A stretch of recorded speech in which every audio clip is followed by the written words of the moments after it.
నమస్కారం VS 369 TV news కి స్వాగతం. Hi, this is Priya. Welcome to VS 369 News. Nandyal జిల్లా ఆత్మకూరు మండలం కరివేన గ్రామంలో రంగనాయకులు ఇరికినేని అనే వ్యక్తికి పూర్వీకుల నుంచి మొత్తం 3 ఎకరాల 50 సెంట్లు ఉండింది. కొత్త అమ్మగా మిగిలిన కొంత భాగం 93 సెంట్లు గల పొలం ఆయన సాగులో ఉన్నాడు. ఆయనకి కలెక్టర్ ఆర్డర్ కూడా ఉంది. ఉన్న తర్వాత కూడా ఆపోజిట్ ప్రత్యర్థులు వచ్చేసి హైకోర్టుకు వస్తే అక్కడ కూడా సాగులో ఉన్నాడు కాబట్టి హైకోర్టు ఆయనకు స్టేటస్ కో ఆర్డర్ ఇచ్చింది. ఆపోజిట్ ఉన్న వ్యక్తులు స్తంభాలు కంచా పగలగొట్టడం జరిగింది. 90,000 ఆస్తి నష్టం జరిగింది. అయినా పోలీస్ స్టేషన్లో ఫిర్యాదు చేస్తాము, న్యాయం చేయాలని నేను అభ్యర్థిస్తున్నాను.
నా పేరు రంగనాయకులు ఇంటినేనండి. అది కరివేన విలేజ్లో ఒక 93 సెంట్లు ల్యాండ్ ఉంది. గత సంవత్సరము మాకు జాయింట్ కలెక్టర్ గారు ఆర్డర్ ఇచ్చారు. ప్లస్ హైకోర్టులో కూడా మేము సాగులో ఉన్నట్టు స్టేటస్ కో ఆర్డర్ కూడా ఉంది. మేము దాంట్లో ఎప్పుడో మా పూర్వీకుల ఆస్తిది, మాకు అమ్మిన వాళ్ళు కోర్టు వేలంపాట్లకు ఉన్న భూమి ఇది. ప్లస్ ఈ ఆపోజిట్ ఎవరైతే నిందితులు ఉన్నారో ఈరోజు ఉదయం 11 గంటల ప్రాంతంలో వచ్చేసి ఫెన్సింగు కడీలు అన్నీ విరగొట్టేసి నాకు దాదాపు సుమారు ఒక 90,000 వరకు లాస్ చేయడం జరిగిందండి. నన్ను భయభ్రాంతులకు వీళ్ళు గురి చేస్తున్నారు.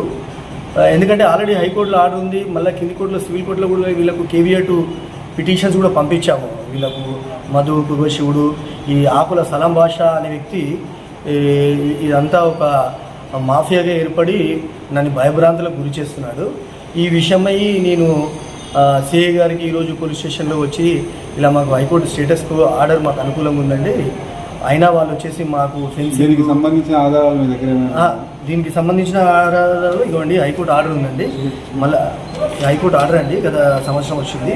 ప్లస్ ఇది స్టేటస్కు ఆర్డర్ అండి, పోయిన సంవత్సరం వచ్చింది. మేము దాంట్లో సాగు కూడా చేస్తున్నాం, మామిడి చెట్లు కూడా పెట్టాము, కరెంటు మీటర్ ఉంది, సీసీటీవీ ఫుటేజ్ ఉంది, అన్నీ ఉంది. కోర్టు పరిధిలో ఉన్నప్పుడు కూడా కోర్టు ధిక్కరణ చేసి ఈరోజు మా ఫెన్సింగ్ దొబ్బేసి మా కంచె పీకేసి డ్యామేజ్ చేసి భయభ్రాంతులకు గురి చేస్తున్నారు. దీని విషయమై పోలీస్ స్టేషన్లో సిఐ గారికి డిఎస్పీ గారికి కలవడం జరిగింది. పోలీసు వారు నాకు న్యాయం చేస్తారని కోరుతున్నాను. నాకు ప్రభుత్వం తరఫు నుంచి కూడా న్యాయం కావాలని చెప్పేసి నేను రిక్వెస్ట్ చేసుకుంటున్నాను. ధన్యవాదాలు. మీరే మద్దతు తెలపాలండి, మాకు సాయం చేయాలి. కోర్టు పరిధిలో ఉండగానే కోర్టు ధిక్కరణ చేసి వీళ్ళు మమ్మల్ని భయభ్రాంతులకు గురి చేస్తున్నారు. Thank you.